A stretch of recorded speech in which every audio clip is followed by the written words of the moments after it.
कौन बनेगा नेता। नगर निगम के चुनाव पास आने वाले थे।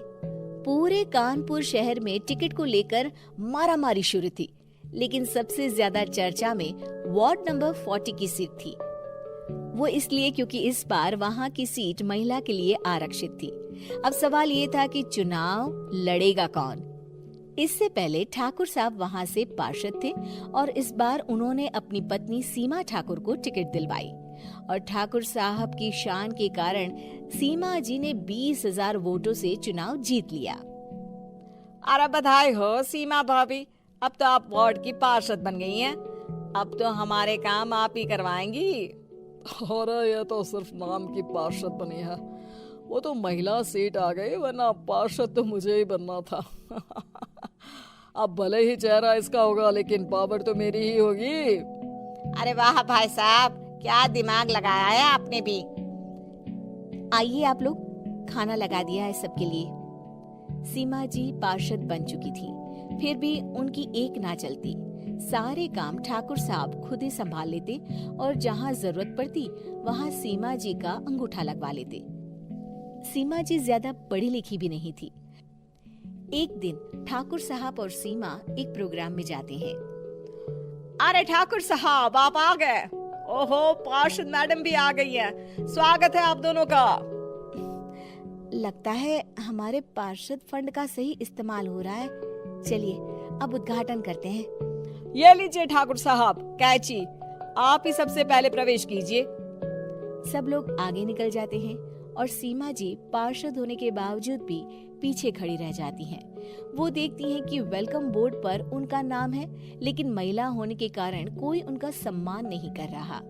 अगले दिन एक आदमी उनके घर आता है। अरे ठाकुर साहब नमस्कार। कल ना हम नोटिस किए कि हमारा घर तो अवैध है और नगर निगम वाले उसे तोड़ने आ रहे हैं। अरे कुछ कीजिए ना ठाकुर साहब।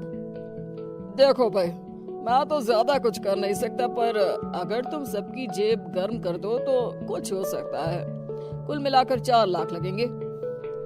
अरे 4 लाख ठाकुर साहब? अरे भाई, मैं अपने लिए नहीं मांग रहा हूँ। दरोगा है, इंजीनियर बाबू है, बड़े साहब है, सबको देना पड़ता है ना थोड़ा थोड़ा। बोलो है मंजूर? तभी वहाँ अचानक सीमा जी आ जाती हैं। अरे ये आप क्या कर रहे हैं? पहले इन्हीं लोगों से तो आपने वोट मांगे, अब इनसे ही पैसे ले रहे हो। अरे चुप रहो तुम, तुम्हारा काम है सिर्फ अंगूठा लगाना, तुम वही किया करो। मुझे दूसरे काम तुम मत सिखाओ, समझी? और तुम ना जाओ, अब पैसे लेकर आओ, वरना जेसीबी किसी भी वक्त आती होगी। सब कुछ ऐसे ही चलते रहता है। एक दिन सीमा जी और ठाकुर साहब को एक लोकल मीटिंग में बुलाया जाता है। वहाँ पर कई और अधिकारी लोग भी मौजूद रहते हैं। अब मैं चाहूंगा कि ठाकुर साहब हमारे बीच 2 शब्द कहें। मेरे प्यारे भाइयों और बहनों, आज मेरा सौभाग्य है कि मैं आप सबकी सेवा दिन रात कर पा रहा हूँ। आपने मेरी पत्नी को भारी मतों से जिताया है, इसलिए मैं आप सभी का शुक्रगुजार हूँ। मैं आप सबसे वादा करता हूँ कि हमेशा की तरह हमारे वार्ड में किसी को कोई तकलीफ नहीं आने दूंगा। सभी लोग तालियां बजाने लगते हैं। अब मैं माननीय पार्षद मैडम को स्टेज पे बुलाना चाहूंगा। अपने नाम को बुलाया सुनकर सीमा जी एकदम चौंक जाती है।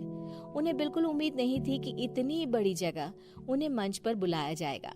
जैसे तैसे वो मंच पर चढ़ती हैं।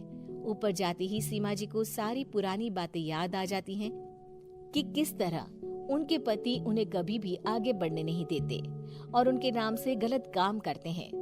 वो बोलने लगती हैं, मैं आपके वार्ड की पार्षद सीमा हूँ। आप में से बहुत कम लोग ही मुझे जानते होंगे, क्योंकि इससे पहले मुझे कभी ऐसा मौका ही नहीं मिला। सारे मौके मेरे पार्षद पति यानी आपके ठाकुर साहब ही लेते रहे, लेकिन आज ये मौका मुझे मिला है तो मैं इसे ऐसे ही नहीं जाने दूंगी।